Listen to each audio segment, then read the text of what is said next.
Halo semuanya, selamat datang di channel Linata Institute.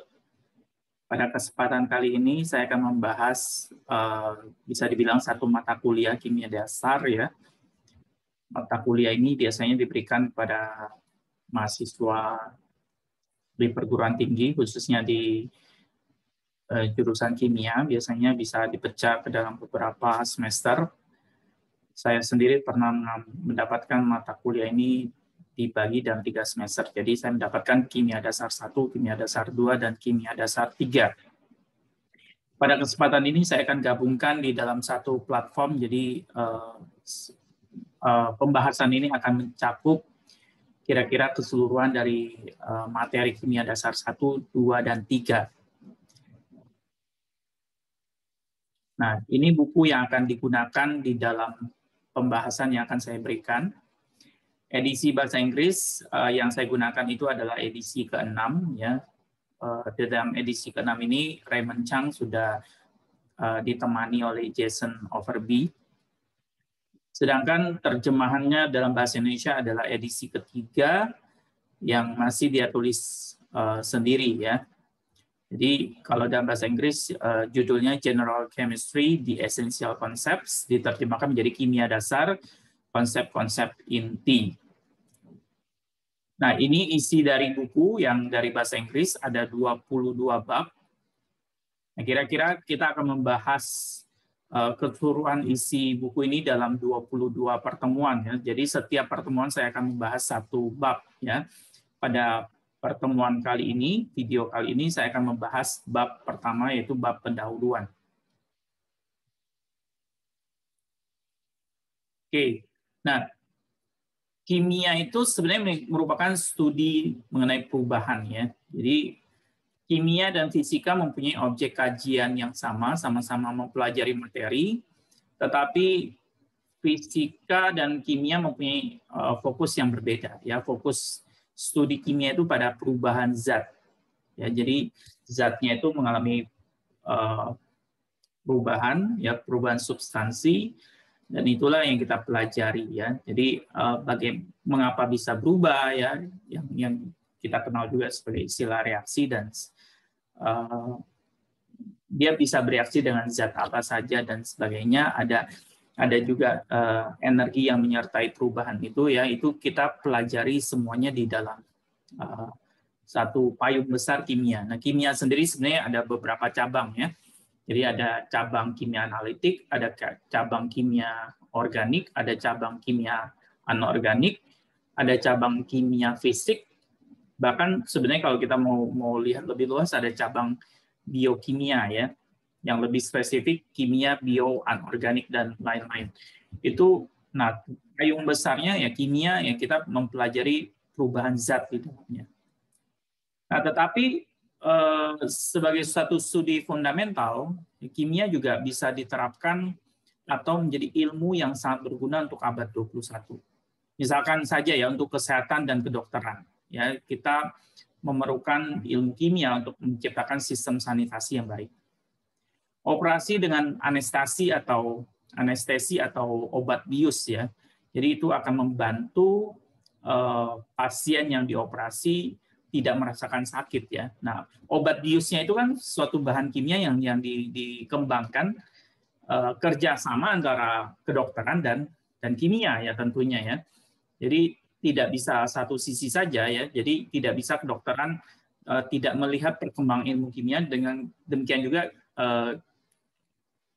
ilmuwan-ilmuwan kimia sendiri perlu bekerja sama dengan dokter-dokter dan sistem kedokteran untuk memastikan senyawa yang dikembangkan bisa diterapkan, ya, tidak membahayakan pasien dan sebagainya. Nah, belakangan ini kita ramai ya dengan vaksin untuk virus COVID-19 ya. Jadi itu pun tidak lepas dari peran ilmuwan kimia ya di dalam mengembangkan vaksin tersebut. Demikian juga untuk antibiotik yang juga sering kita konsumsi ketika kita sakit. Bahkan ilmu kimia bisa diterapkan pada terapi gen ya. Ini saya sendiri kurang begitu tahu mengenai terapi gen, tetapi hal ini bisa dilakukan ya. Ilmu kimia juga berguna untuk di dalam bidang energi dan lingkungan ya. Misalkan bahan bakar fosil itu adalah penerapan langsung dari ilmu kimia ya. Jadi kita membakar suatu bahan bakar untuk kita dapatkan energinya. Misalkan saja ya, mobil kita menggunakan bensin. Nah, bensin itu mendapatkan ketika dibakar akan menghasilkan sejumlah energi yang digunakan oleh mobil untuk bergerak.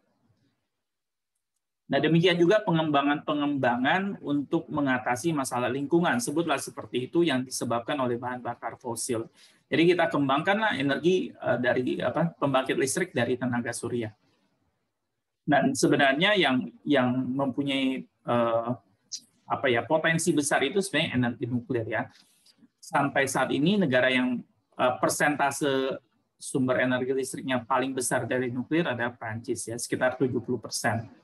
Indonesia sendiri sama sekali tidak ada sumber energinya dari energi nuklir, tetapi energi nuklir sebenarnya adalah pembangkit listrik yang paling efisien ya.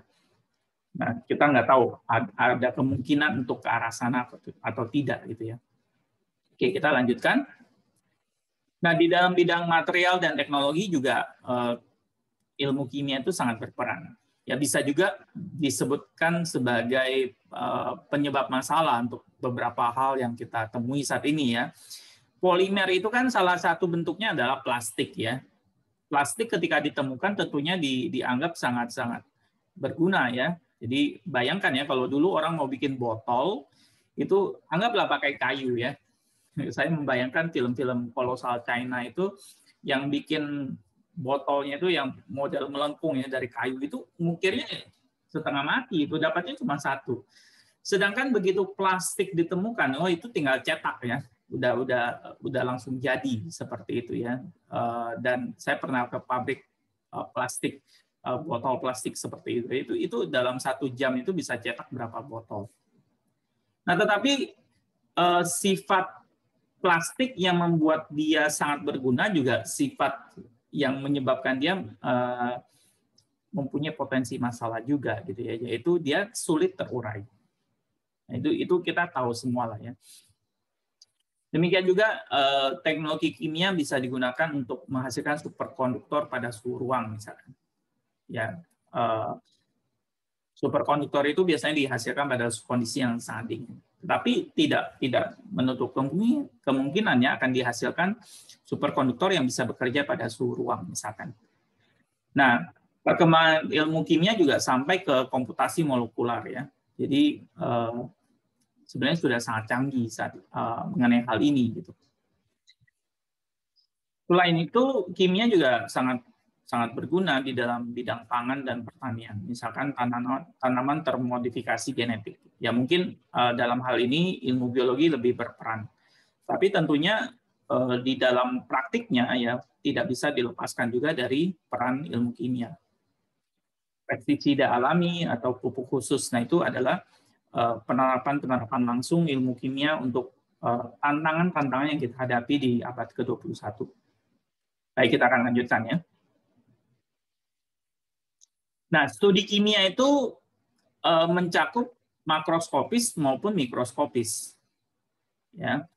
Sebenarnya studi kimia tidak hanya terbatas pada mikroskopis saja ya.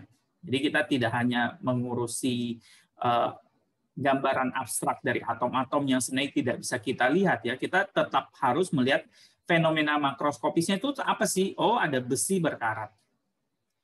Nah, tetapi kita perlu lihat lebih dalam sebenarnya apa yang terjadi ketika besi berkarat ya. Kita perlu lihat ke mikroskopisnya ya. Jadi awalnya itu Fe digambarkan di sini adalah gambar warna hijau ya, atom-atom berwarna hijau, atom-atom besi.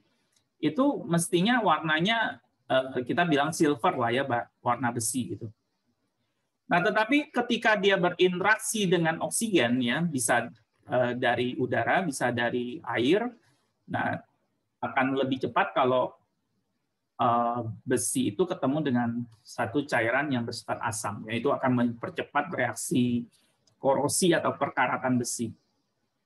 Nah, ketika besi berinteraksi dengan oksigen, maka terbentuklah yang seperti yang di kanan ini ya, gambarnya yang hijau bergabung dengan yang merah ya. Jadi dihasilkan Fe2O3.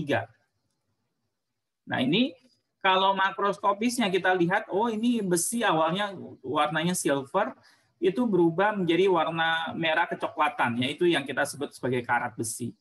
Nah, sebenarnya di tingkat makroskopis, substansinya itu sudah berubah.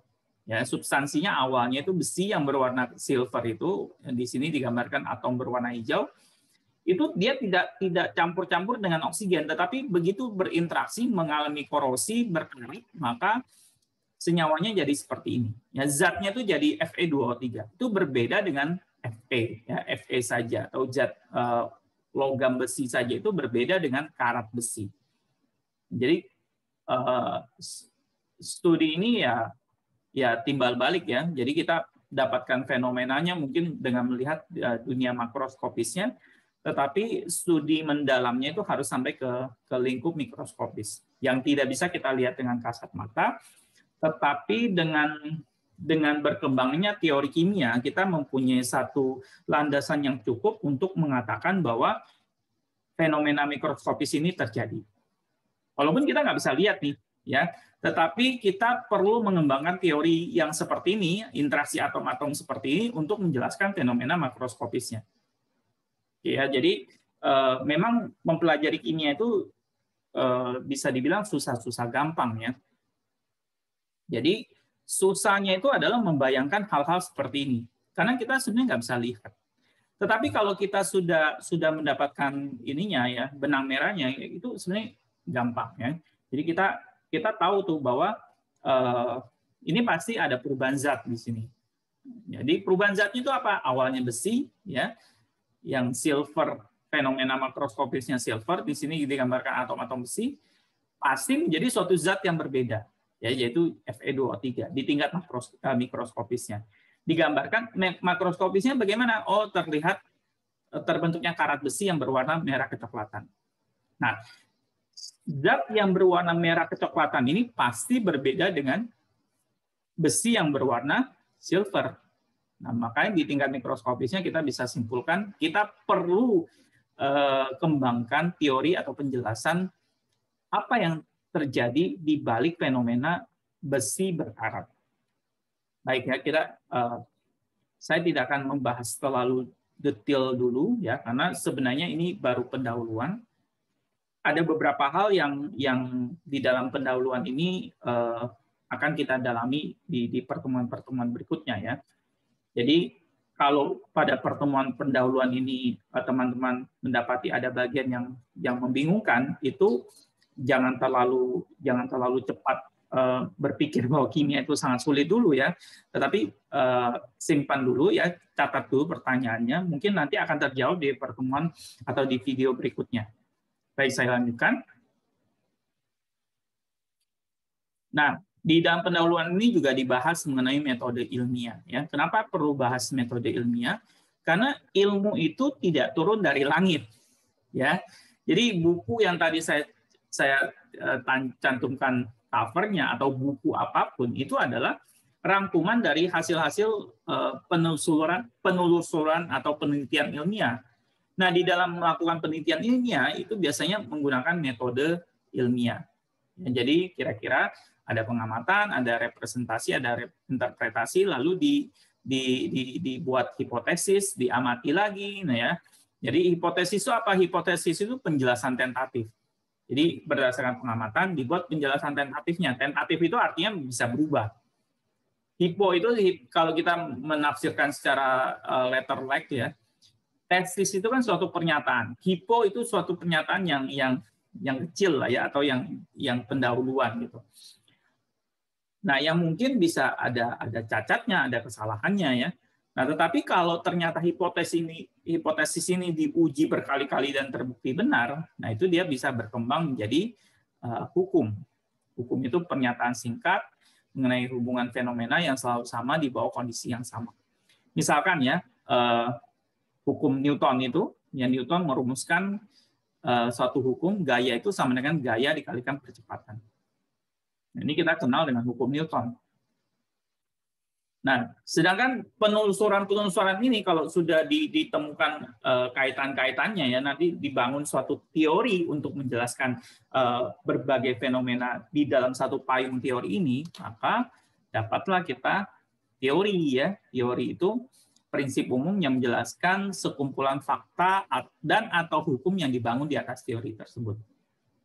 Jadi ya kita balik lagi ya, kenapa kita punya gambaran mikroskopis atom-atom seperti ini? Karena kita sudah merumuskan teori atom ya. Teori atom itu sebenarnya berkembangnya bukan hanya beberapa tahun, berapa ratus tahun doang loh ya. Sebenarnya dari zaman Demokritus ya sekitar 2000 tahun yang lalu sudah ada ide bahwa materi itu tersusun atas atom-atom ya. Berarti kan ini satu teori ya. Jadi kita melihat materi yang kita lihat, kita membuat teori bahwa materi yang kita jumpai di dalam kehidupan kita itu tersusun atas atom-atom. Nah tentunya ini satu breakthrough ya. Maksudnya kan kita nggak bisa lihat atom-atomnya. Makanya teori atom itu sendiri tidak langsung sekali jadi ya. Jadi kalau nanti kita pelajari teori atom itu ada teori atom Dalton, lalu nanti berkembang ke Thomson, dari Thomson ke Rutherford, dari Rutherford ke Niels Bohr, dari Niels Bohr ke Schrödinger, seperti itu ya. Jadi ada hal yang berubah ya.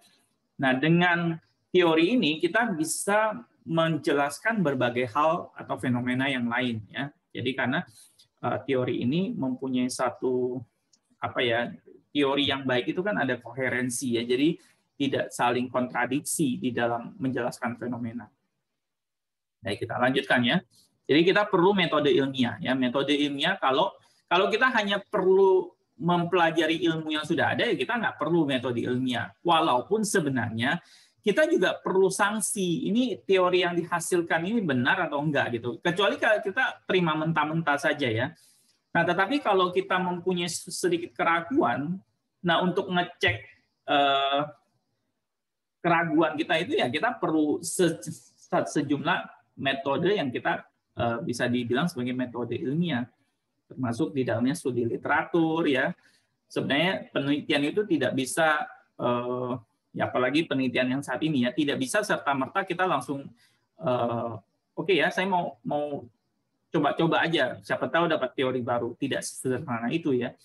Kalau dulu sih mungkin iya ya dengan sedikitnya teori atau pengetahuan yang sudah dikumpulkan maka kita bisa mungkin ya kebetulan seperti Newton itu kan katanya kan dia merasakan buah apel jatuh lalu dia merumuskan teori gravitasi seperti itu atau hukum gravitasi. Nah kalau sekarang kan kita nggak banyak hal yang kita bisa kebetulan kita ketemu satu teori ya. Nah jadi kalau kita mau melakukan penelusuran ilmiah atau penelitian ilmiah saat ini ya kita mau tidak mau itu biasanya harus lewati dengan studi literatur. Dan itu tergantung ya kalau misalkan studi doktoral itu ya studi literaturnya sendiri bisa sangat memakan waktu ya, nggak bisa kita cuma asal-asal baca saja seperti itu. Kita perlu tahu perkembangan teori terakhir itu apa gitu. Nah, tetapi kan kita nggak bisa juga cuma baca yang terakhir. Kita harus tahu ini dari mana sampai kepada benar-benar cikal bakalnya teori tersebut ya. Dan kita melihat peluang-peluang untuk kita bisa kembangkan, untuk kita bisa teliti kembali gitu. Baik ya. Saya lanjutkan. Nah, kita sekarang masuk nih ke penjelasan mengenai kimia itu apa sih? Ya, ini tentunya pendahuluan ya. Tetapi di pendahuluan ini tentunya kita perlu merumuskan kimia itu sebenarnya belajar apa. Nah, kimia kalau kita bisa definisikan secara singkat, yaitu studi mengenai materi dan perubahannya. Nah, materi itu apa? Materi itu merupakan segala sesuatu yang menempati ruang dan memiliki massa. Jadi kalau di sini kita gambarkan nitrogen cair, menempati ruang, ada massanya. Bahkan udara yang kita biasanya kita tidak gambarkan udara itu berat seperti itu ya. Tetapi bukan berarti tidak ada massanya gitu ya. Oh ya, untuk catatan ini kita pakai istilah massa ya. Nanti kita akan bedakan dengan berat. Kalau dalam kehidupan sehari-hari tentunya kita tidak terlalu membedakan massa dengan berat ya. Kadang-kadang kita pakai secara terbalik gitu ya. Kita menggunakan istilah berat padahal yang kita maksud itu adalah massa. Tetapi dalam studi fisika dan kimia kita perlu membedakan dengan jelas ya. Kita itu sedang bicara massa atau sedang bicara tentang berat. Baik, nanti kita akan masuk ke sana ya. Saya lanjutkan dulu. Suatu zat itu, nah kita mendefinisikan zat itu sendiri kan dalam istilah umum ya, kita bisa punya pemikiran atau penafsiran yang berbeda dengan yang dimaksud sebagai zat dalam ilmu kimia. Dalam kimia, zat itu mempunyai pengertian yang spesifik, yaitu materi yang memiliki susunan yang tetap dan sifat yang berbeda dari zat lainnya ya. Jadi misalkan nitrogen cair. Ya, namanya nitrogen itu ya ini ya, saya tuliskan di sini ya. Nitrogen itu ya susunannya N2. Ya, bukan N3 dan seterusnya, bukan N4. Jadi kenapa disebut N2? Karena di dalam nitrogen itu dua atom nitrogen itu memang tergabung secara eksklusif ya. Jadi ada sekumpulan banyak sekali molekul-molekul N2 ya, jadi gabungan dari dua atom nitrogen. Nah, yang namanya batangan emas ya simbol atau lambang kimianya itu AU. Ya. Jadi ini termasuk zat. Lalu kristal silikon ya Si. Ya, lambang untuk silikon itu Si. Nah, ini kebetulan contoh di sini ini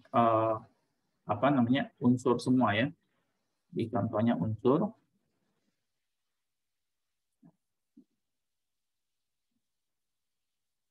Padahal zat ini bukan hanya unsur ya. Nanti kita akan ada grafiknya ya, diagram pengelompokan materi gitu. Nah, mungkin masih di awal ini masih belum kelihatan ya. Tapi saya kasih gambaran dulu ya. Jadi zat itu bisa berupa unsur, bisa berupa senyawa. Ya. Baik, kita akan lanjutkan. Nah, ada zat, ada yang dinamakan campuran. Kalau zat itu susunannya tetap ya. Kalau campuran itu susunannya nggak tetap. Nah, kalau kita bicara definisi campuran dalam kimia itu adalah gabungan dari dua atau lebih zat. Kita perhatikan ya. Di sini itu zat ini bukan zat dalam konteks atau pengertian umum ya, tapi zat yang tadi sudah kita definisikan sebagai yang susunannya tetap. Nah, tapi kalau dua zat yang susunannya tetap bergabung, nah itu bisa mempunyai susunan yang nggak tetap. Dan sifat dari masing-masing zat itu nggak hilang. Ya. Di sini ada contoh soft drink. Oke, soft drink lah ya. Soft drink sebutlah ya kita tahu soft drink lah ya. Soft drink itu kan diisinya ada air. Lalu ada gula lah kita sebut. Ada materi yang lain juga sih, ada pewarna ya. Nah, ini untuk membuat satu sejenis soft drink, ini kan komposisi air, gula, sama pewarnanya kan tidak selalu tetap ya. Bahkan kita kenal beberapa jenis soft drink ya, itu komposisinya beda-beda semua. Dan ketika digabungkan menjadi soft drink, sifat airnya itu nggak hilang, sifat gulanya nggak hilang, buktinya ya rasanya manis. Ya, sifat pewarnanya juga nggak hilang. Ya kalau kita mau kasih warna coklat, ya kita gunakan pewarna warna coklat, warna coklatnya nggak hilang. Ya, jadi istilahnya di sini zatnya itu mempertahankan sifat asalnya. Ya, ini penting ya, karena begitu kita bicara senyawa nanti, senyawa itu gabungan dari dua unsur atau lebih, tetapi sifat unsur pembentuknya itu sudah hilang ketika jadi senyawa.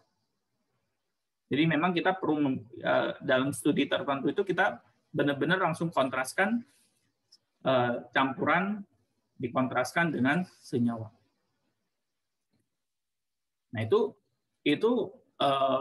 berbeda sepenuhnya ya.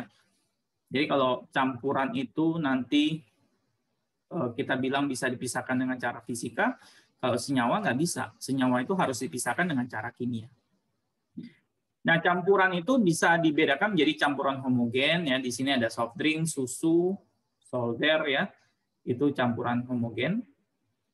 Yang heterogen itu apa sih bedanya homogen dengan heterogen?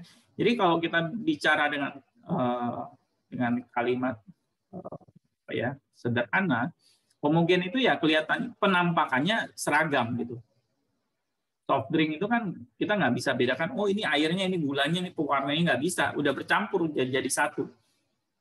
Sedangkan campuran heterogen itu kita bisa bedakan, ya misalkan besi dengan pasir, ya kita kelihatan ini nggak seragam, besinya agak hitam, ya pasirnya warna putih ya. Jadi kelihatan dengan jelas ini heterogen, yang berbeda. Ya komponen-komponen penyusunnya yang langsung kelihatan. Ya, lanjutkan. Nah, cara fisika dapat digunakan untuk memisahkan campuran menjadi komponen murninya ya. Sekali lagi ya, nanti akan ada diagram pembagian materi ya. Di sana kelihatan jelas ya. Sementara kita secara tahap dulu ya. Jadi terima dulu bahwa cara fisika itu dapat digunakan untuk memisahkan campuran menjadi komponen-komponennya. Ya, sekali lagi ya, mengenai campuran pasir dengan besi tadi, kita bisa sederhana pakai magnet saja. Ya, ini besi-besinya itu nempel ke magnet. Pasir tentunya nggak nempel ke magnet. Maka begitu besinya itu nempel ke magnet, pasirnya enggak, maka pasirnya terpisah dari besi yang nempel ke magnet. Jelas ya? Nah, satu lagi misalnya di sini contohnya itu adalah distilasi. Distilasi tentunya bukan istilah umum ya. Maksudnya dalam percakapan sehari-hari kita jarang menggunakan istilah distilasi. Mungkin istilah yang lebih sedikit bisa lebih umum kita dengar itu suling, ya, penyulingan. Saya nggak tahu kalian pernah dengar istilah air suling atau enggak ya. Air suling adalah air yang didapatkan dari proses distilasi ya. Nah, kita bisa membuat suatu air yang lebih sedikit pengotornya, yang kita sebut sebagai air suling, itu kita pisahkan dari komponen-komponen yang lainnya dengan distilasi. Jadi sebenarnya distilasi itu bisa kita pecah ke dalam dua langkah besar ya, yaitu pertama penguapan. Jadi mirip-mirip proses siklus air sebenarnya. Air itu kan menguap ya lalu di langit lah ya, kita bilang dia mengalami kondensasi ya. Kondensasi. Jadi kita bisa bilang distilasi itu ada dua langkah itu. Jadi pertama dia dipanaskan di sini, diuapkan, dia nguap, dia masuk ke sini. Nah di sini ada kondensor namanya. Di sini ada, ini kalau kalian perhatikan ya, ini ada water, panahnya ke ini ya, masuk. Lalu di sini water, panahnya keluar. Jadi tapi ini airnya nggak bercampur ya. Jadi ini kan airnya menguap ke sini kan. Nah, tetapi air yang masuk ke kondensor ini tidak bercampur dengan air yang digunakan untuk mendinginkan. Jadi ini airnya nggak bercampur, itu tabungnya berbeda. Jadi kita dinginkan dengan adanya air ini yang tadinya berupa uap itu ketemu dingin ya, dia akan mengalami kondensasi atau mengembun lagi ya, mengembun.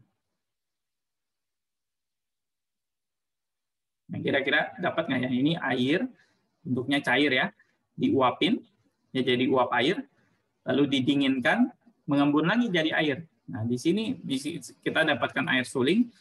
Di sini air suling ini lebih bersih, ya, lebih sedikit pengotornya dibandingkan air awalnya. Nah, distilasi ini juga digunakan untuk memisahkan campuran alkohol ya. Jadi alkohol itu kan dari proses fermentasi ya. Fermentasi biasanya pakai bakteri. Nah, fermentasi dengan bakteri saya agak lupa ya. Kalau nggak salah sekitar 10%, plus minus 10%, bakterinya itu mati. Berarti fermentasinya berhenti. Nah, untuk bisa menghasilkan alkohol yang konsentrasinya lebih tinggi, ya kita pakai distilasi. Jadi nanti alkoholnya akan menguap di sini ya. dikondensasi dapat alkohol yang kandungannya lebih tinggi. Nah, proses ini diulangi berkali-kali sampai dapat alkohol yang konsentrasinya makin tinggi. Nah, saya tidak bahas terlalu detail ya, tapi pemurnian alkohol dengan cara distilasi ini mentok nanti di 96% ya. Tapi itu aspek yang lebih teknis ya, ini tidak dibahas di kimia dasar sebenarnya, itu pokok bahasan di kimia fisik ya. Nanti kalau ada kesempatan saya masuk ke kimia fisik ya, tapi tidak dalam kapasitas kimia dasar. Oke, saya lanjutkan. Nah, kita masuk ke unsur. Ya. Nanti sebenarnya di diagramnya itu langsung kelihatan ya. Jadi unsur itu masuk kategori mana ya, campuran mana, zat mana gitu ya. Nah, tapi kita bahas satu-satu dulu. Nanti kita kelihatan lebih jelas. Unsur itu merupakan zat. Nah, ini perhatikan lagi ya. Jadi unsur itu termasuk zat. Zat itu kan tadi kita sudah definisikan ya. Zat itu susunannya tetap. Jadi unsur termasuk zat yang susunannya tetap. Tapi unsur ini berbeda dengan senyawa. Kalau senyawa itu berarti dapat dipisahkan menjadi zat yang lebih sederhana menggunakan cara kimia. Nah, kalau unsur udah nggak bisa. Ya. Jadi kita tidak bisa memisahkan unsur menjadi zat yang lebih sederhana dengan cara kimia. Nah, ada berapa jenis unsur yang ada sih di dalam alam semesta atau di dalam bumi gitu. Nah, yang teridentifikasi ya, kita bicara teridentifikasi itu ya tentunya bukan hanya bicara di bumi aja ya. Jadi tentunya kita perlu tahu perspektif mengenai melihat alam semesta ini ya. Jadi kita percaya bahwa unsur-unsur ini jadi kita percaya begini. Jadi bukan di masing-masing tempat itu akan mempunyai susunan sejumlah unsur yang berbeda dari tempat yang lainnya ya. Jadi kita percaya bahwa unsur ini baik di bumi, di bulan ya, itu ya saling terkoneksi ya. Jadi kalau kita bawa misalkan segelas air gitu ya, atau satu botol air dari bumi sampai ke bulan ya itu masih dalam sistem yang sama, yaitu yang terdiri dari sejumlah unsur-unsur yang menyusun alam semesta ini. Nah, sampai saat ini menurut data yang saya dapatkan ya di buku Chang dan Overby tahun 2019 disebutkan 118 unsur. Nah, tetapi tidak semuanya itu alami ya. Jadi hanya sekitar 82 itu terdapat secara alami di bumi. Di contohnya emas, aluminium, timbal ya, oksigen, karbon, belerang. Di sini gambar yang ini belerang, yang ini aluminium. Itu terdapat secara alami. Tetapi ternyata unsur itu bisa diciptakan atau dibuat lah ya.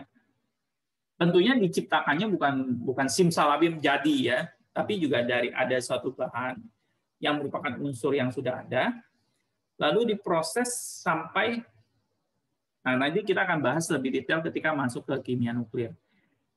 Jadi mungkin ya kita menciptakan suatu unsur yang baru yang sebelumnya tidak ada secara alami di dalam bumi. Nah, itu bisa ya. Contohnya ini teknetium, americium, seaborgium. Atau mungkin nggak kita berpikir mungkin sebenarnya ada dalam bumi tapi belum ditemukan aja, terus orang buat bilangnya nggak ada di bumi tapi bisa dibuat gitu. Ya itu sulit untuk menyatakan hal itu sepenuhnya ya. Misalkan mungkin aja ada di inti bumi gitu. Tapi sejauh yang diteliti atau ditelusuri orang ya yang terdapat secara alami itu 82. Nah, sisanya 36 itu diperoleh melalui sintesis atau pembuatan unsur baru. Jadi di sini ya ini unsur-unsur yang dibuat di laboratorium. Saya lanjutkan. Nah, ini beberapa unsur umum ya, common elements ya, unsur umum.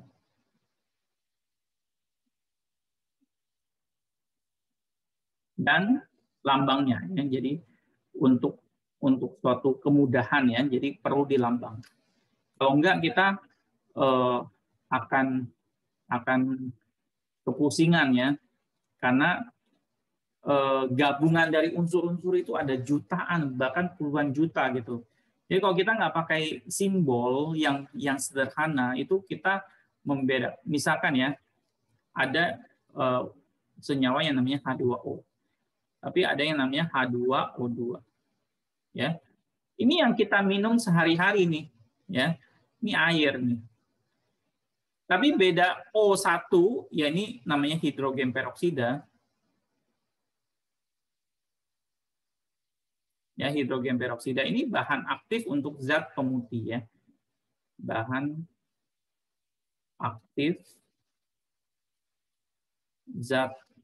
Nah, ini istilah zat di sini kita pakai istilah yang umumnya bahan ya, bahan pemutih. Ya, saya tidak sebut merek lah ya.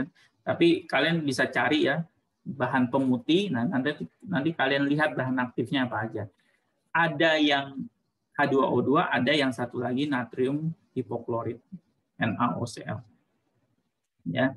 Nah, ini yang natrium hipoklorit yang lebih bau ya, bau kaporit lah kita bilang ya. Nah, bau klorin.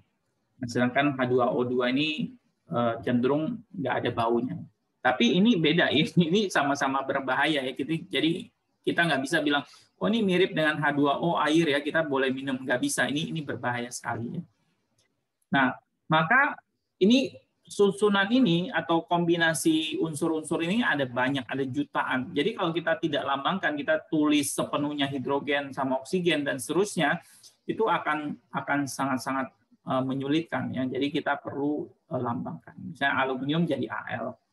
Nah, coba saya highlight beberapa yang agak ini ya, agak aneh ya. Copper itu bahasa Indonesia kan ini ya, tembaga ya. Jadi hati-hati ya. Jadi lambang ini pasti bukan ngambil dari bahasa Indonesia ya.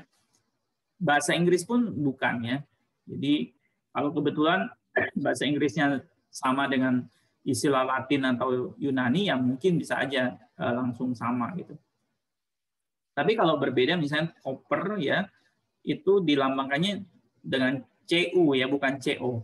Karena juga Co itu sudah dipakai untuk kobalt. Nah, kenapa lambangnya Cu? Karena dari cuprum ya. Cuprum saya lupa ini bahasa Latin harusnya. Lalu, nah di sini gold bahasa Indonesia kan emas ya. Lambangnya Au ya. Kenapa? Karena bahasa Latinnya aurum. Ya. Lalu, nah juga besi ya, iron ya, iron bahasa Indonesia kan besi. Kenapa lambangnya Fe? Karena bahasa Latinnya ferrum. Lalu lead ya, lead ini kan bahasa Indonesianya timbal. Nah ini lebih jauh lagi kan. Kenapa lambangnya Pb? Karena bahasa Latinnya itu plumbum. Nah ada yang menarik ya, istilah tukang ledeng itu namanya plumber ya. Plumber. Nah kenapa disebut plumber? Karena ya pipa-pipa dulu itu dibuat dari timbal ya. Jadi orang yang nukangin pipa-pipa itu disebut plumber. Nah, merkuri itu lambangnya Hg ya, karena bahasa Latinnya itu hydrargium. Hydrargium. Ya. Oke ya, saya kira cukup ya. Potasium itu sebenarnya bahasa Inggris ya, bahasa Latinnya itu kalium, sama dengan bahasa Indonesia, makanya singkatannya Kal. Ya ini sebenarnya kalau kita sering baca, terbiasa kerjakan soal ini, ketemu unsur emas, lambangnya Au. Lama-lama juga bisa terbiasa ya, hafal ya. Mungkin ya sebenarnya tidak hafal juga nggak apa-apa ya, karena tabel periodik itu kan bisa dilihat sebenarnya. Saya sendiri cenderung tidak menyarankan untuk menghafal tabel periodik, walaupun ada caranya ya, kita bisa bikin jembatan keledai ya. Yang saya masih ingat sampai sekarang ya, itu golongan 1. Nanti kita akan belajar ya, ada golongan-golongan unsur ya dalam tabel periodik. Itu hari libur. Tentunya kalian bisa bikin-bikin sendiri ya. Ini yang saya dapatkan, nggak tahu dari siapa ya, yang saya pakai sampai saat ini. Hari libur nanti kita rebutan karcis free ya. Nah ini jembatan keledai namanya. Masing-masing kata itu mewakili satu kata unsur di dalam tabel periodik. H-nya itu hidrogen, dilambangkan H. Liburnya itu melambangkan litium, lambangnya Li. Nanti itu melambangkan natrium, lambangnya Na. Kita itu melambangkan kalium, lambangnya K. Rebutan itu melambangkan rubidium, ya, lambangnya Rb. Karcis itu ya sebenarnya ini agak-agak nggak tepat ya, karena ini melambangkan cesium, namanya Cs. F free ya melambangkan francium, ya, lambangnya Fr. Ini dalam satu golongan nih ya, ada caranya untuk menghafal.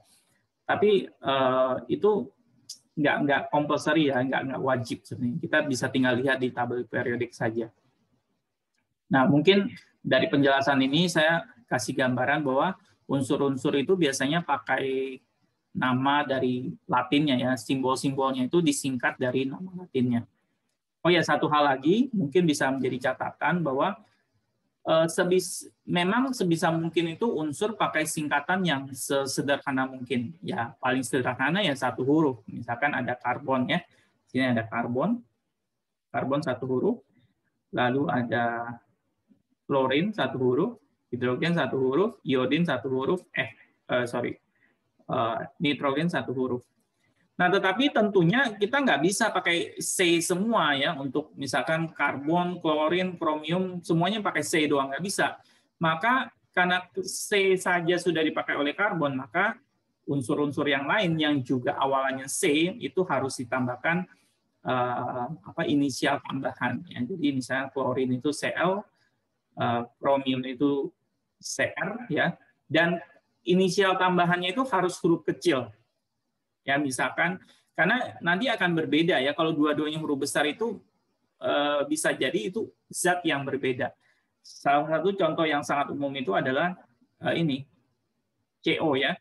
CO yang ditulis O-nya huruf kecil ini jelas-jelas lambang dari kobalt. Tapi kalau CO O-nya juga besar, ini bukan salah tulis ya. Ini bukan typo nih, karena jelas-jelas ini ada zat yang dilambangkan dengan CO besar ya, yaitu karbon monoksida. Karbon monoksida. Jadi ini jelas-jelas unsur yang berbeda. Ya, jadi kita nggak bisa sembarangan ya di dalam menuliskan simbol. Jadi kenapa ya perlu aturan yang saklek seperti ini? Karena ini sebenarnya memudahkan ya. Jadi kalau masing-masing punya penafsiran terhadap menuliskan lambang, nanti ilmuwan sulit untuk membaca hasil karya dari ilmuwan yang lain. Maka adanya konsensus atau kesepakatan ini sangat membantu. Ya, kita lanjutkan.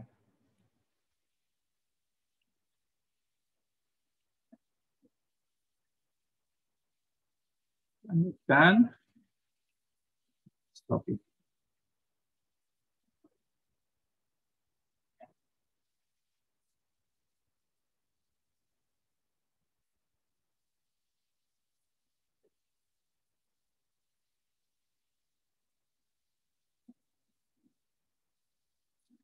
Oke, kita lanjutkan. Senyawa merupakan zat yang tersusun atas atom-atom dari 2 atau lebih unsur secara kimia dengan perbandingan tetap. Nah, ini kalau kalian masih ingat yang tadi campuran juga gabungan ya, tapi dia merupakan gabungan dari 2 zat. Kalau di sini gabungan atau tersusun atas atom-atom dari 2 atau lebih unsur. Nah, tapi berbeda dengan campuran, kalau senyawa itu perbandingannya tetap. Nah, karena senyawa itu terbentuk secara kimia, maka untuk memisahkannya kembali menjadi unsur-unsur pembentuknya juga harus menggunakan cara kimia. Contoh-contoh senyawa ya di sini lithium fluorida ya. Terbentuk dari lithium sama fluorida. Di lithium fluorida ya terbentuk dari lithium sama fluorinnya LiF. Quartz ya gabungan dari Si dan oksigen. Es kering yang sering mungkin kalian pernah lihat juga ya, itu sebenarnya karbon dioksida dalam bentuk padat. Jadi secara zat itu sama ya. Jadi karbon dioksida yang kita keluarkan waktu kita bernapas dengan karbon dioksida pada es kering itu sama-sama CO2 ya. Cuma bedanya satu bentuknya gas, bahkan tidak bisa kita lihat. Kalau es kering bentuknya padat ya, warnanya putih. Ya, kita bisa lihat. Jadi kita lanjutkan. Nah, ini yang tadi saya maksud ya, diagram pengelompokan materi ya. Jadi dari sini ya, ini langsung kelihatan ya. Jadi ini yang kita sebut materi ya. Semua yang punya massa dan menempati ruang itu bisa kita bedakan menjadi mixture, itu campuran dengan zat, pure substance ya. Nah, ini susunannya tidak tetap. Kalau zat susunannya tetap ya. Nah, jadi kalau beberapa zat bergabung ya ini secara fisika menjadi campuran, maka untuk dipisahinnya lagi ya juga menggunakan cara fisika ya, pemisahannya dengan cara fisika. Nah, zat ya itu bisa dikelompokkan yang tadi saya sudah bahas sekilasnya. Jadi bisa dikelompokkan sebagai senyawa, compound ya, bisa unsur. Nah, unsur-unsur bergabung melalui cara kimia itu membentuk senyawa. Jadi kalau mau dipisahin ya juga dengan cara kimia, ya, separation by chemical methods. Nah, tadi campuran itu ada yang homogen dengan ada yang heterogen. Nah, ini memang awal-awalnya hal ini tidak terlalu intuitif untuk dipahami ya. Tapi kalau kita sudah dapatkan ininya ya, pemahamannya ya, ini sebenarnya hal yang sangat sederhana ya. Kenapa sih perlu dikelompokkan? Ya karena materi dalam alam semesta ini banyak sekali ya. Kalau kita nggak kelompokkan ya kita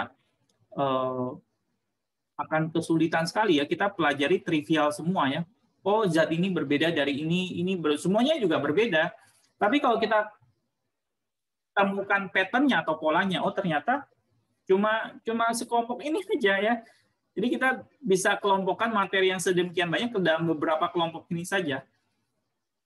Dan itu akan sangat memudahkan di dalam kita memahami sifat-sifat dari materi yang sedemikian banyak itu. Nah, di dalam kita masih bahas mengenai materinya dulu ya. Jadi tadi kita pengelompokan materi secara substansinya. Nah, sekarang kita lihat wujudnya. Nah, wujudnya itu sebenarnya ada satu lagi yang kita sebut plasma ya. Plasma itu agak berbeda dengan gas karena dia dalam bentuk ion-ion sebenarnya. Nah, yang kita bisa lihat dengan yang bisa kita kelompokkan dengan mudah ya, itu dari zat yang sama, misalnya solid itu es ya. Lalu air yang kita minum itu ya air. Lalu kalau kita panaskan menjadi mendidih, menguap itu menjadi uap air. Nah, ini zat yang sama yaitu H2O bisa memiliki 3 wujud. Es, air, sama uap air. Atau kita lihat gambar realnya ya. Jadi ini misalkan ada batang besi yang panas, kita taruh di atas bongkahan es, maka dalam kondisi ini akan terjadi 3 wujud sekaligus ya. Jadi kita juga mesti aware terhadap perubahan zat ini. Sebenarnya tidak serta-merta kita harus bilang dia harus dari es jadi mencair dulu jadi air baru bisa menguap jadi uap air. Nah, terkadang bisa sekaligus seperti ini ya. Jadi ya ada langsung terbentuk uap air gitu ya. Jadi memang sebenarnya hal ini tidak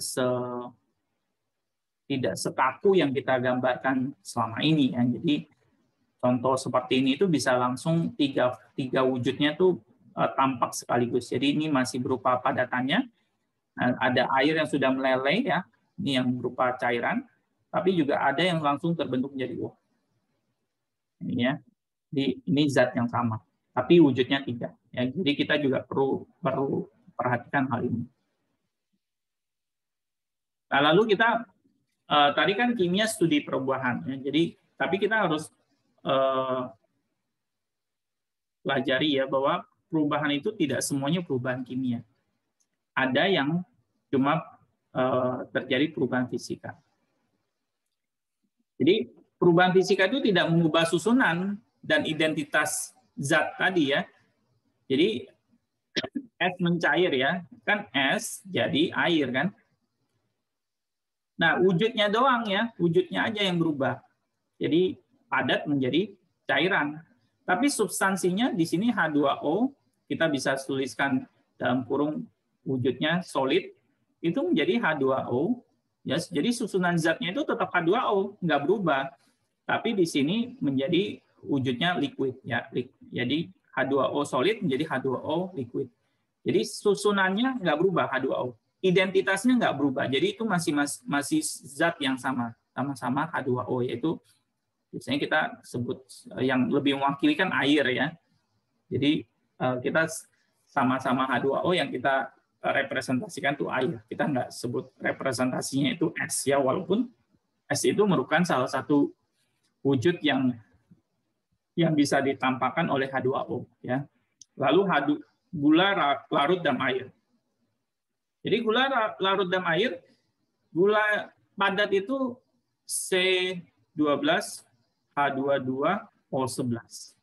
Nah, ini sukrosa ya, atau gula pasir. Sukrosa atau gula pasir awalnya padat, solid, lalu dia terlarut dalam air, C12, tetap ya, rasanya tetap manis, 22O11, tapi sekarang dia lambangnya EQ, ya, artinya terlarut dalam air. Jadi susunan zatnya nggak berubah, tetap C12H22O11. Identitasnya masih sama-sama gula. Bedanya tadi dia berupa butiran, sekarang sudah bergabung dengan air. Nah, sedangkan perubahan yang satu lagi ya kita sebut sebagai perubahan kimia, atau bisa juga nanti lebih sering disebut sebagai reaksi kimia. Kalau perubahan kimia atau reaksi kimia ini beda cerita dengan perubahan fisika ya. Kalau perubahan kimia itu dia mengubah susunan. Identitas zatnya berubah. Bahkan sifat asli awalnya itu hilang. Ya, di sini contoh ya. Di sini hidrogen terbakar di udara membentuk uap air. Ini yang putih ini mewakili hidrogen ya. Kalau kalian perhatikan ini ada belahan di sini ya, karena dia sini ini terdiri dari 2 atom H, ini H2, ini H2.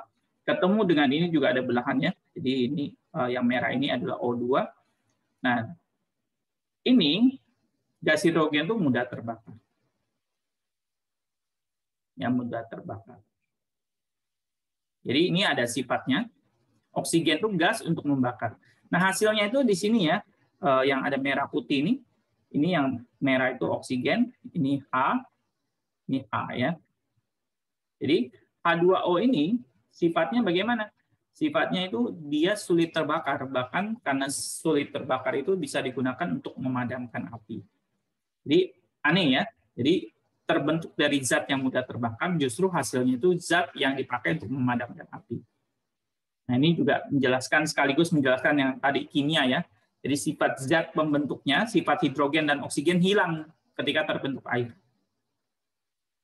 Nah ini dan ketika hal seperti ini terjadi ya, jadi ketika terjadi reaksi dan sifat zat pembentuknya hilang, artinya sudah terjadi perubahan kimia. Kalau perubahan fisika, sifat zat pembentuknya itu nggak hilang. Nah, kita juga perlu membedakan sifat ekstensif dan sifat intensif. Ekstensif itu bergantung pada jumlah, ya, massa, panjang, volume. Ya, itu jelas-jelas mengukur tergantung jumlahnya. Ya. Sedangkan sifat intensif itu tidak bergantung pada jumlah. Misalnya massa jenis besi, misalnya emas ya. Emas itu kan 19,3 ya gram per sentimeter kubik. Kita nggak bilang, oh kalau emasnya 1 kilo dia massa jenisnya sekian, kalau emasnya 1 gram massa jenisnya berbeda. Enggak ya, itu namanya massa jenisnya. Mau emasnya berapapun ya massa jenisnya harusnya sekian. Suhu juga sama, warna. Kita nggak bilang, oh kalau emasnya 1 kilo warnanya kuning, kalau emasnya 1 gram warnanya agak kecoklatan. Enggak ya, jadi warnanya sama. Itu sifat dari suatu materi yang tidak bergantung pada jumlah, kita sebut sifat intensif. Oke, nah ini kenapa diulangi lagi definisi materi, karena kita fokus mau membahas massanya di sini ya. Apa yang dimaksud massa? Jadi massa itu ya ukuran jumlah materi. Kalau biasanya pemahaman intuitif kita massa itu ya kita asosiasikan dengan berat ya. Tapi kalau kita telusuri lebih jauh, itu sebenarnya ukuran jumlah materi. Jadi kalau seorang yang massanya lebih besar, artinya jumlah sel-sel dalam tubuh dia itu lebih banyak, ya, jumlah materinya lebih banyak. Nah, ukuran satuannya itu yang sistem internasional itu kilogram, ya. Kita bisa konversi seperti ini, 1 kilogram itu 1000 gram, atau kita bisa pakai notasi ilmiah, kita bilang nanti 1 kali 10 pangkat 3 gram. Nah, ini kelihatannya agak aneh ya cara penulisannya. Nanti kita akan lihat ya fungsinya notasi ilmiah ini. Nanti kita tulis dulu ini sebagai notasi ilmiah. Nanti kita akan bahas secara khusus. Nah, kita bedakan massa dengan berat. Kalau massa itu ukuran jumlah materinya. Kalau berat itu sebenarnya adalah gaya yang dikerjakan gravitasi pada suatu objek. Ya, jadi apa rumus untuk menghitung berat? Ya sebenarnya G itu adalah percepatan gravitasi, kita bilangnya. Percepatan gravitasi dikalikan dengan massanya. Di bumi itu 9,8 G. Kalau di bulan sekitar 1,6. Jadi kita bisa bilang batang 1 kilo ya di bumi itu memiliki berat itu kan gaya ya, satuannya itu Newton. Nah, berat batang 1 kilo di bumi itu 9,8 Newton. Dapat dari mana? Dapat dari 1 kilogram dikalikan 9,8. Dapatnya 9,8. Sedangkan di bulan, batang yang sama-sama 1 kilo, itu gaya atau berat di bulan itu hanya 1,6 Newton, karena percepatan gravitasi di bulan itu hanya 1,6 atau 1/6 dari percepatan gravitasi di bumi. Kita akan lanjutkan. Nah, ini kita perlu tahu ini ya. Jadi ada besaran pokok ya, ada 7 ya di sini ya. 1, 2, 3, 4, 5, 6, 7. Ada 7 besaran pokok di dalam fisika maupun kimia ya, dengan satuan SI dan simbolnya masing-masing ya. Jadi ini ya, panjang ya meter, massa itu kilogram, waktu itu sekon, arus listrik itu ampere, temperatur itu Kelvin, jumlah zat ya, amount of substance itu jumlah zat itu mol, lalu intensitas cahaya itu kandela. Nah, ini besaran pokok, nanti dari besaran-besaran pokok ini diturunkan besaran-besaran turunannya, termasuk yang mungkin yang umum kita tahu kecepatannya. Kecepatan kan yang kita tahu satuannya misalkan kilometer per jam. Jadi ini ada satuan panjang, ini ada satuan waktu. Jadi dari panjang dan waktu kita turunkan menjadi satu besaran yang lain ya. Nah, ini karena diturunkan dia bukan besaran yang ada pada awalnya ya, maka dia diturunkan, disebut besaran turunan. Nah, ini juga kita bisa pelajari, mungkin kalau kalian pernah belajar di SMP maupun SMA ya, fisika maupun kimia ya, pasti udah tahu mengenai hal ini harusnya. Nah, tapi saya mau highlight saja bahwa hal-hal ini ya, besaran-besaran ini tetap relevan untuk kita gunakan di dalam studi kimia yang lebih advance ya, termasuk kimia dasar. Ini ya kimia dasar lebih advance lah ya daripada kimia di SMA. Apalagi kimia-kimia berikutnya ya, yang lebih advance lagi, tetap pakainya ya besaran besaran-besaran yang sama ya di dalam yang kita pelajari di dasar seperti itu. Cuma memang nanti penerapannya lebih advance aja seperti itu. Baik, ini prefix ya. Prefix itu saya kasih gambaran yang lebih bisa kita kenal ya. Misalkan di sini ada K kan, kilo. Kalian kan tahu lah ya follower. Followers yang misalkan 1,6 K. Nah, ini kan ini ya, prefix kan ya. K itu apa sih artinya? K itu sebenarnya sama dengan ribu ya. 1,6 K itu sama dengan 1,6 ribu. Ya, jadi awalan. Nah, tentunya dia disebut awalan karena nanti ada yang mengikuti kilogram ya. Artinya 1000 gram. Karena kan ribu itu kan kilo itu kan sama dengan ribu. Nah, mega itu juta. Jadi kalau megagram ya 1 juta gram. Nah, jadi ini dari Yunani ya kalau nggak salah.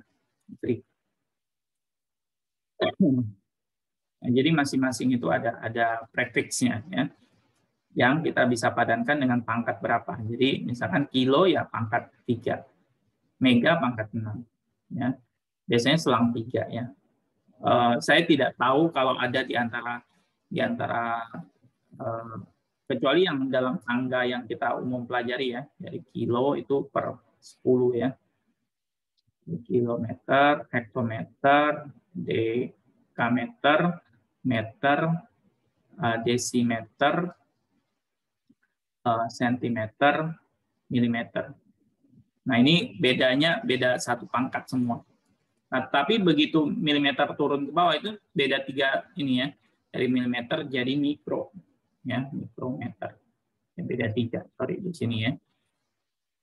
Lalu beda 3 lagi nano, beda 3 lagi pico ya. Walaupun di antara nano dengan pico itu ada namanya angstrom ya. Tapi ini khusus untuk panjang ya, angstrom. Jadi sebenarnya itu bukan prefix khusus, tapi satu besaran yang spesifik ya, bukan prefix itu. Prefix itu kan sebenarnya dari istilah bahasa ya, awalan. Jadi awalan yang punya arti tertentu ya. Misalnya kilo itu artinya 1000. Jadi kalau kilo di depan gram artinya 1000 gram seperti itu. Nah, ini kalian bisa terapkan juga pada istilah di follower ya. Mestinya kalian maksudnya di dalam konteks zaman kita saat ini itu sebenarnya hal-hal yang sangat common seperti itu. Berikutnya, nah ini volume. Sorry. Volume itu, ini kenapa kita pelajari ini ya? Ya ini kita mempelajari besaran-besaran dasar. Ini kan pendahuluan ya. Nanti kita kenapa perlu belajar ini? Karena di dalam kimia itu ya kita akan bahas massa, kita akan bahas volume ya. Demikian juga mol nanti ya. Jadi kita perlu tahu persis nih satuan SI-nya apa, sedangkan di dalam kimia itu seringnya pakai satuan apa ya. Jadi kita punya gambaran tuh 1 meter kubik. Itu kan dalam kimia nanti kita seringnya pakai liter sama pakai milimeter gitu. Nah, 1 meter kubik itu berapa liter ya gitu ya. Nah, ini kita perlu dapat gambarannya. Jadi ya yang mungkin lebih sederhana ini. Jadi 1 liter itu sama dengan 1000 mili, sama dengan 1000 cm kubik, itu sama dengan 1 desimeter kubik. Nah, 1 meter kubik sendiri berapa desimeter kubik? Ini kan turun 1 ya. Turun 1 itu kan kalau biasanya dikali 10, tapi karena ini pangkat 3 dikalinya 1000. Jadi 1 meter kubik itu sama dengan 1000 desimeter kubik. 1 desimeter kubik kan sama dengan 1 liter, berarti 1 meter kubik itu sama dengan 1000 liter. Nah, saya nggak tahu kalian dapat gambaran atau enggak ya. Kalau kalian punya 1 bak ya berbentuk kubus yang rusuknya 1 meter, ini 1 meter, maka kalau dikalikan kan dapat 1 meter kubik. Jadi di dalam bak seukuran ini terdapat, kalau airnya penuh ya, airnya 1000 liter. Jadi kita mesti punya gambaran ya. Jadi misalkan ini ada labu volumetrik yang kita bilang itu 1 liter ya, seperti ini isinya ya 1000 cm3. Nah, dari konversi seperti ini. Baik, saya lanjutkan. Lalu kita juga perlu mempelajari massa jenis ya. Massa jenis satuan SI-nya itu kilogram per meter kubik. Nah, 1 gram per centimeter kubik itu sama dengan 1 gram per mili, sama dengan 1000 kilogram per meter kubik. Nah, ini kelihatannya kok aneh ya, konversi ini. Ya, tapi nanti kalau kita belajar namanya faktor konversi, ini kita juga bahas nanti ya. Faktor konversi sebenarnya akan sangat mudah untuk mengkonversi. Nanti kita bahas secara khusus ya. Waktu bahas faktor konversi, saya akan tunjukkan gimana sih caranya 1 gram per centimeter kubik itu jadi 1000 kilogram per meter kubik ya. Nah, massa jenis itu rumusnya itu massa dibagi volume. Kalau di sini pakai lambang D ya, karena dari densitas. Kalau di fisika itu biasanya pakai rho. Rho sama dengan M per V. Ini sama ya, sama konsepnya. Ini ada contoh sekeping logam platina dengan massa jenis 21,5 gram per centimeter kubik memiliki volume 4,49. Ya, ini saya desimalnya pakai titik ya. 4,49 cm kubik. Berapa masanya? Ya, karena D sama dengan M kali V, maka M sama dengan D kali V, 21,5 gram per cm kubik, dikali 4,49 cm kubik, dapatlah 96,5 gram. Ya. Lanjut. Nah, ini beberapa massa jenis untuk zat yang umum ya. Air itu,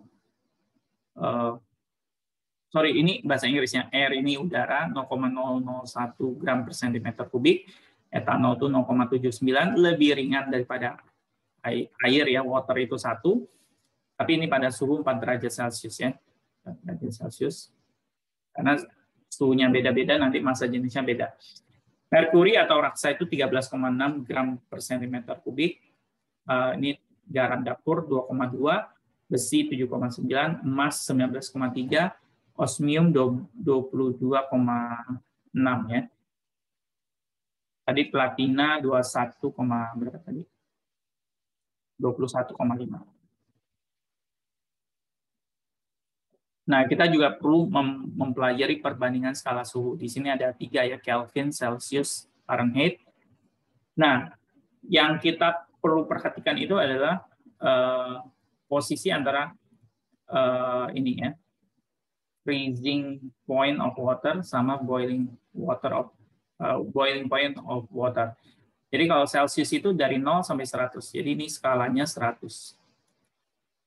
Kelvin juga sama, dari 2, tapi nilainya itu 273 sampai 373, ini juga 100. Kalau Fahrenheit agak beda. Fahrenheit itu 32 sampai 212 ya. 212 itu berarti jedanya itu adalah 180.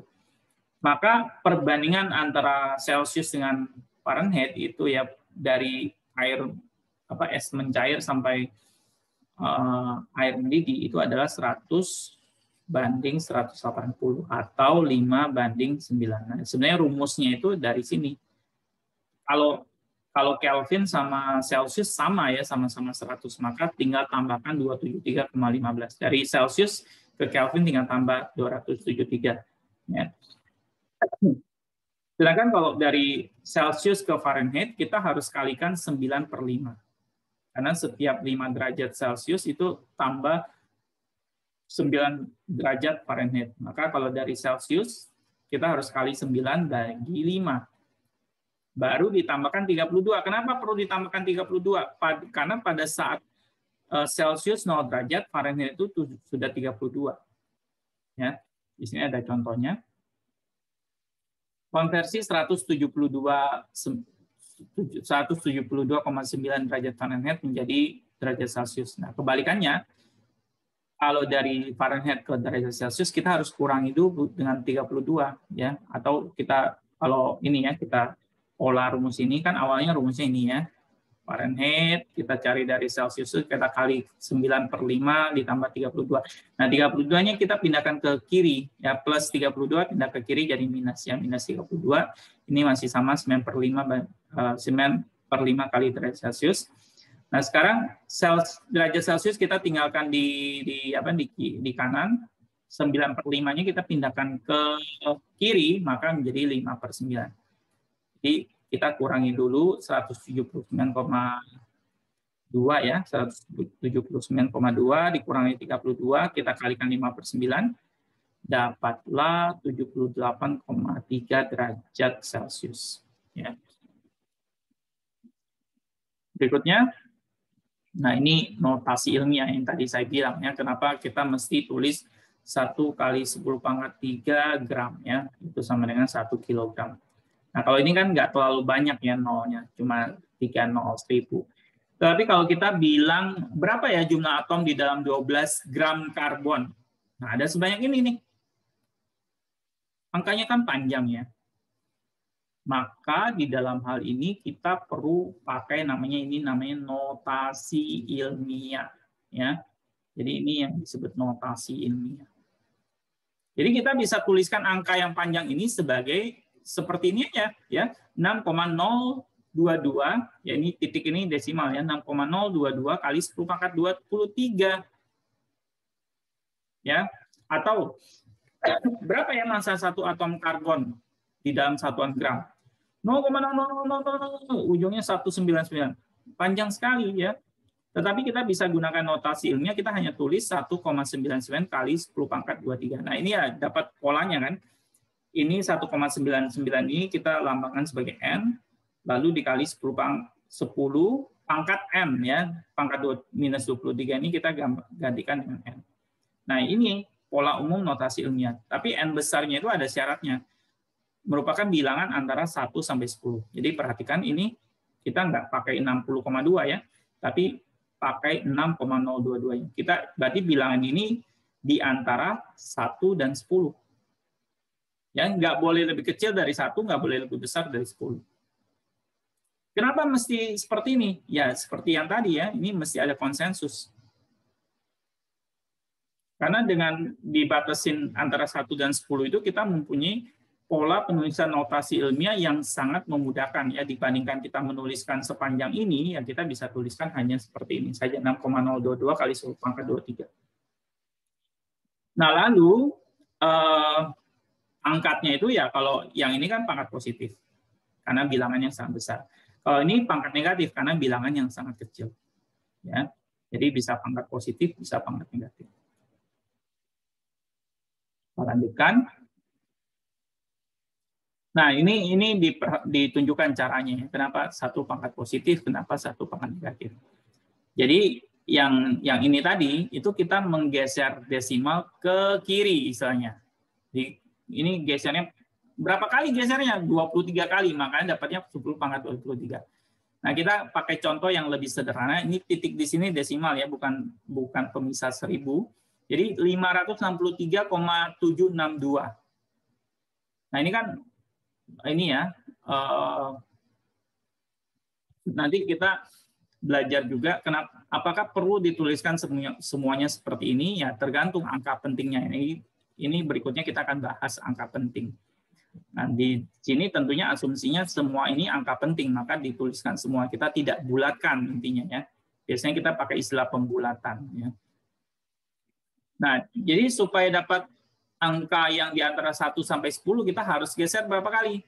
Ini kan masih di 500. Kita geser sekali dapat 56 ya, belum di antara 1 dan 10. Jadi kita perlu geser 2 kali. Ya, kita geser desimal 2 kali, pertama di antara 6 sama 8, kita geser lagi di antara 5 sama 6. Dapatlah 5,68762, karena kita digeser 2 kali, maka kita kalikan 10⁻2. Yang ini kita gesernya 6 kali. Ya. Ini sampai dapat 7,72. 1, 2, 3, 4, 5, 6 ya, kita geser 6 kali, maka dikalikan 10⁻⁻6. Kalau geser ke kanan dikali 10⁻-, kalau geser ke kiri dikali 10⁻⁻+. Bagaimana kalau kita mau menambah atau mengurangi bilangan yang menggunakan notasi ilmiah? Kita harus tuliskan setiap jumlah atau setiap angka itu dengan pangkat n yang sama. Kalau nggak bisa ya. Jadi di sini misalkan ya, nah nanti kelihatannya menyalahi ketentuan tadi ya, di antara 1 sampai 10. Nah ya hal ini diperlukan karena kita mau menjumlah. Jadi kalau ininya nggak sama 10 pangkat 4, ya nggak bisa dijumlahkan. Sama seperti kita mau jumlahkan apel dengan jeruk. Ada 5 apel sama 4 jeruk. Kita nggak bisa gabungin jumlah menjadi 9 apel, beda buahnya ya. Demikian juga di sini kalau satu 10 pangkat 4, satunya 10 pangkat 3, nggak bisa kita jumlahkan 4,31 ditambah 3,9, nggak bisa ya. Kita harus rubah salah satu menjadi pangkat yang sama. Dalam hal ini pangkat 3 kita ubah menjadi pangkat 4. Yang kita ubah menjadi pangkat 4, maka mau nggak mau yang tadinya 3,9 itu kita ubah menjadi 0,39. Nah, karena sekarang sudah sama-sama pangkat 4, baru kita bisa jumlahkan 4,31 ditambah 0,39 dapatlah 4,70 kali 10 pangkat 4. Ya, gabungkan N1 dan N2-nya. Perhatikan ya, yang N1 dan N2 ini yang 4,31 sama 0,39 ya, yang N-nya besar. Ya, sedangkan pangkatnya karena ini penjumlahan, ya kita nggak jumlahkan pangkatnya ya. Kita akan lihat yang perkalian dan pembagian itu akan dijumlahkan ya. Nah, kalau perkalian notasi ilmiah itu satuan pangkatnya itu nggak perlu disamakan. Ini biarkan tetap -5, ini tetap biarkan positif 3, itu kita bisa kalikan N besarnya, kalikan N1 dan N2 kan yang ini ya, 4,0 kali 7, 7,0. Lalu pangkatnya gimana? Pangkatnya kalau ini sebenarnya ambil dari aturan matematika ya. Jadi kalau kita mengalihkan bilangan pangkat, ya pangkatnya itu tinggal dijumlahkan. Jadi pangkat 10 pangkat -5 ditambah dikalikan 10 pangkat 3 itu pangkatnya yang dijumlahkan -5 ditambah 3. Jadi tinggal -2. Sedangkan N-nya itu 4 kali 7 dapatnya 28 ya. 28 kali 10 pangkat -2 ini kan di antara belum masuk kategori di antara 1 sampai 10 kan. Maka kita ubah lagi, kita geser desimalnya ke kiri. Maka pangkatnya pangkatnya bertambah 1 dari -2 menjadi tambah 1 menjadi -1. Jadi 2,8 kali 10 pangkat -1. Itu kalau perkalian. Perkalian itu pangkatnya ditambah ya. Sedangkan kalau pembagian itu pangkatnya dikurang. Ya, di sini 8,5 kali 10 pangkat 4 dibagi 5,0 kali 10 pangkat 9. Maka 8,5 dibagi 5,0 ya. Lalu pangkatnya itu 10 pangkat yang mengurangi itu yang membagi ya. Jadi 4 dikurangi 9. Jadi -5. Jadi hati-hati ya, jangan kita asal kurangin, oh yang besar kurangi yang kecil, nggak ada aturannya seperti itu ya. Aturannya itu adalah pangkat yang mengurangi itu adalah pengurangannya itu adalah yang membagi dikurangi yang dibagi. 4 dikurangi 9. Jadi dapatnya -5, bukan 9 kurang 4 dapat 5 ya. Jadi di sini dapatnya 1,7 kali 10 pangkat -5. Kalau angka hasil ini, hasil pembagiannya bukan di antara 1 sampai 10, maka harus disesuaikan lagi. Kalau di bawah 1 ya disesuaikan jadi ini di antara 1 sampai 10. Demikian juga kalau lebih besar dari 10 juga harus disesuaikan lagi. Jadi nanti biasanya pangkatnya menyesuaikan.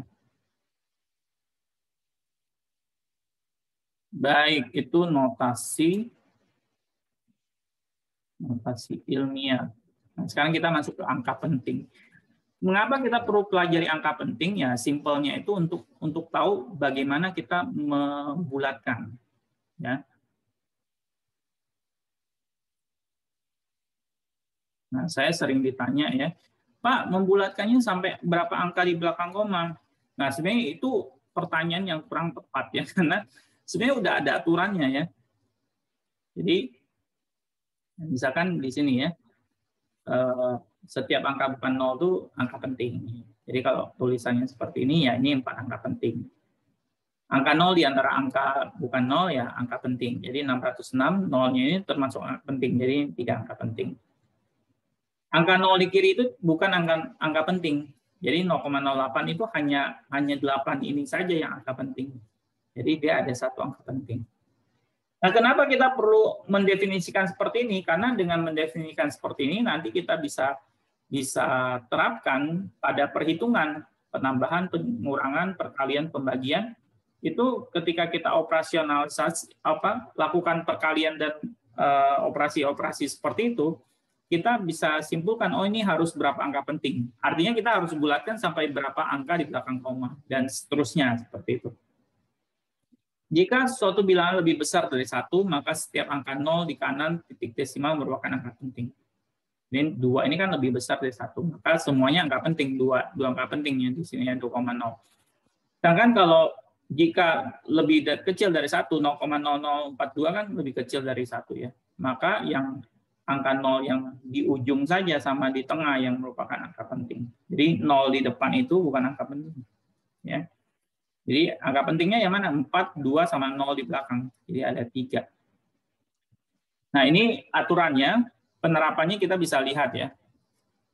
Ini masih contoh ya, 24 yang tentunya 2 angka penting.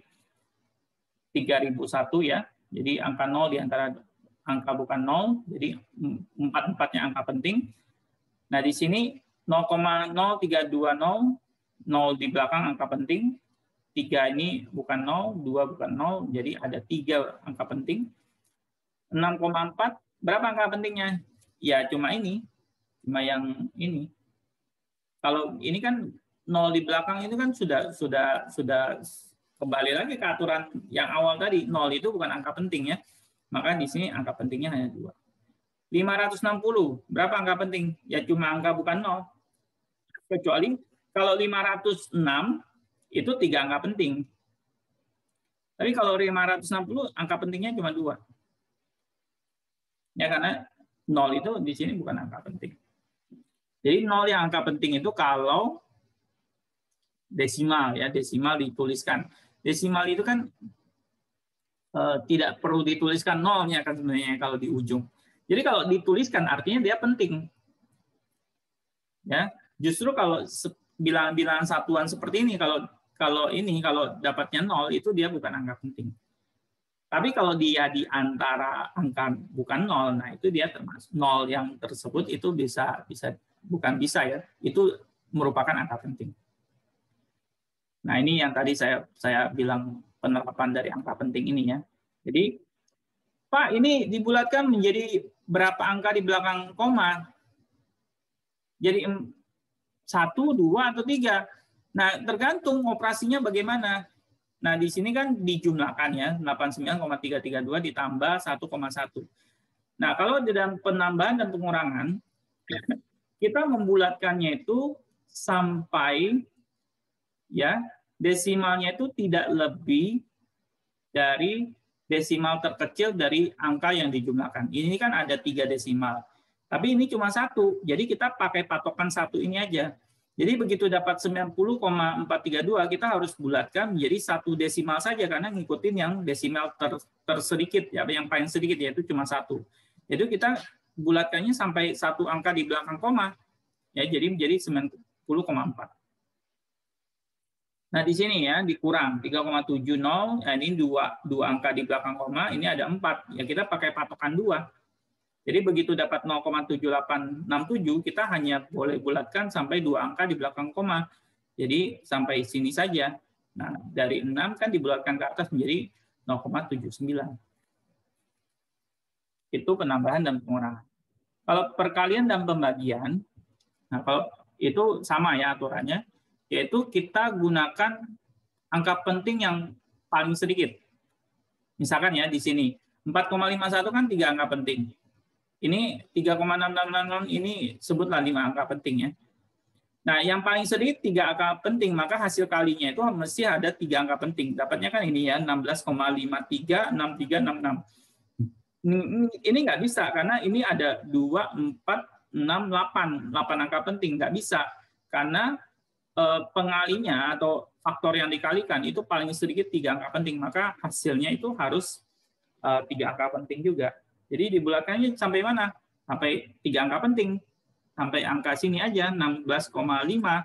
Karena ini angka 3 dibulatkan ke bawah aja, jadi cuma 16,5. Kalau bagi juga sama. Ini 2 angka penting. Ini ada 5 angka penting. Ya, ini nggak menentukan. Yang menentukan itu yang paling sedikit angka pentingnya. Jadi begitu dibagi dapat ini, kita harus bulatkan sampai dapat 2 angka penting juga. Ini kan 0 ini nggak termasuk angka penting ya. Jadi kita lihat yang sampai angka ini. 0,060. Tapi kan dari 6 dibulatkan ke atas, berarti atasnya itu jadi 0,061. Jadi punya 2 angka penting. Ya, kita teruskan. Nah, ada yang dinamakan angka pasti. Bilangan dari definisi atau jumlah objek dianggap memiliki jumlah angka penting tak terhingga. Nah, misalkan di sini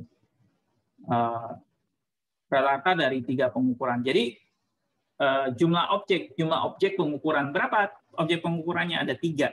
Jadi 3 itu dianggap angka pentingnya itu tak terhingga. Jadi ingat ya, kalau tadi kan ini kan operasi penjumlahan nih. Penjumlahan kan ini 2 desimal, 2 desimal, 2 desimal. Berarti hasilnya kan tetap 2 desimal kan? 2 desimal. Nah, jadi kita tidak mengikuti angka penting yang 3 ini karena sebenarnya dia tak terhingga 3,0000 dan seterusnya. Ya. Jadi kalau dibagi dengan yang tak terhingga ini kan 0, dia nggak ngikutin yang tak terhingga, ngikutin yang paling sedikit yaitu 3 angka penting. Ya, maka hasilnya itu 6,67 bukan 7. Ini kan 3 angka penting ya. Ini 1 angka penting. Jadi kita tidak mengikuti angka penting 3 ini yang 1, enggak, karena justru dia tak terhingga. Karena kan jumlah objek ya, jumlah objek dalam hal ini objek pengukuran. Jadi 3 kali pengukuran. Ya, karena 3 merupakan angka pasti. Jadi kita ikutin yang angka penting dari hasil pengukurannya aja. Jadi 3 angka penting ya hasilnya juga 3 angka penting. Hasil rata-ratanya ya. Oke, kita juga perlu mengetahui yang dinamakan akurasi dan presisi. Kalau akurasi itu seberapa dekat suatu pengukuran dengan nilai sebenarnya. Jadi nilai sebenarnya itu yang di tengah ya, akurat ya, kita persis dapat nilai 100 seperti itu ya. Jadi di sini yang gambar paling kiri ini akurat dan presisi. Nah, tapi kalau presisi itu seberapa dekat sejumlah pengukuran satu dengan lainnya. Misalkan yang gambar yang tengah, ini dia pengukurannya dekat-dekat semua nih, tapi nggak akurat. Karena akuratnya kan di tengah, mereka dapatnya di pinggir semua. Jadi dia presisi, ya dekat-dekat hasilnya, tapi nggak akurat. Nah, jadi kalau yang gambar paling kanan ini, yang paling tersebar, tapi juga nggak kena di tengah, ini tidak akurat dan tidak presisi. Nah, ini yang tadi saya sempat singgung ya. Jadi metode analisis dimensi. Dimensi itu artinya sebenarnya lebih ke satuan ya. Satuan untuk penyelesaian masalah. Nah, ini tentunya penyelesaian masalah yang dimaksud itu adalah soal-soal kimia atau fisika seperti itu ya. Jadi ini sebenarnya bisa diterapkan di kimia maupun fisika. Kita sebenarnya tidak perlu hafal rumus terlalu banyak karena kita bisa pakai metode analisis dimensi ini atau nanti pakai faktor konversi ya. Jadi kita tentukan faktor konversi mana yang diperlukan. Nanti ada contoh yang sangat jelas ya. Termasuk kita akan menghitung kenapa 1 gram per sentimeter kubik itu sama dengan 1000 kilogram per meter kubik. Nanti kita hitungnya setelah contoh. Masukkan satuan yang di dalam perhitungan. Jadi di dalam perhitungannya itu kita harus masukkan satuannya. Nah, nanti satuan yang sama tetapi saling membagi itu dicoret nanti. Nah, jika semua satuan yang lain tercoret sedangkan yang satuan yang diinginkan tersisa, maka masalahnya sudah terpecahkan dengan tepat. Jadi ini awalnya jumlah yang diketahui, lalu kita tetapkan faktor konversi, lalu kita akan dapatkan jumlah yang diinginkan dengan satuan yang diinginkan. Nah, ini penjabarannya. Nah, faktor konversi itu sama dengan ini. Nah, ini kita lihat contoh aja ya, lebih jelas. Berapa mili di dalam 1,63 liter. Jadi kita ini ya, yang jumlah yang diketahui itu dalam satuan liter. Sedangkan kita maunya tadi kan ini ya, satuan yang diketahui ini liter, satuan yang diinginkan itu mililiter. Maka kita harus masukkan satuan yang diinginkan di sini di atas, satuan yang diketahui di bawah. Ini mili, ini liter. Kita lihat contoh ini ya, hasil perhitungannya. Jadi ini faktor konversinya ya. 1 liter itu 1000 mili. Jadi kita posisikan seperti ini. Nah, ini yang dinamakan sebagai faktor konversi. Konversi. Jadi kita tidak perlu banyak rumus sebenarnya. Dengan memahami teknik ini, sebenarnya kita maunya datanya dalam liter, kita mau tahu mili ya sudah, kita tinggal gunakan faktor konversi ini. Kita dapat liter, ya supaya liternya habis ya kita taruh liternya di bawah. Kita kan mau sisakan satuannya mili kan, maka kita taruh mili. Ya, kita tidak tulis seperti ini, 1,63 liter kali 1 liter per 1000 mili. Nanti satuannya dapatnya liter kuadrat per mili. Kita tidak dapat kesatuan yang kita inginkan tuh mili kan. Jadi jangan sampai terbalik nih, ya 1000 mili bukan 1 liter per 1000 mili, tapi 1000 mili per 1 liter. Jadi begitu kita coret dan tersisa satuan yang kita inginkan, yaitu mililiter, berarti masalahnya sudah terpecahkan dengan tepat. Ya, itu yang tadi, yang 3 langkah tadi. Di 3 langkah ini tuh maksudnya itu ya. Jadi sebenarnya sederhana seperti ini nih contoh ini. Nah, ini contoh satu lagi, kecepatan bunyi di udara itu 343 meter per second, mau diminta dalam mil per jam. Ya. Jadi satuan awalnya itu meter per second, maunya itu mil per jam. Nah, jadi kita harus coret meter kita ubah ke mil, second kita ubah ke jam. Ini agak bertahap nih, maka di sini ada 3 faktor konversi ya, kalau kalian perhatikan. Ingat ya, setiap kita mau coret meter, kalau meter di atas kita mau coret meternya, maka kita taruh meternya di bawah.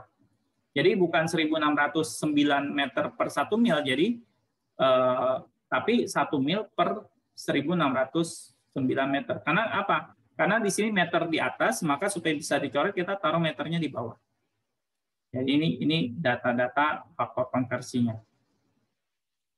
Jadi kenapa mesti second ke jam itu mesti ada 2 faktor konversi? Ya sebenarnya sih bisa aja sih ya.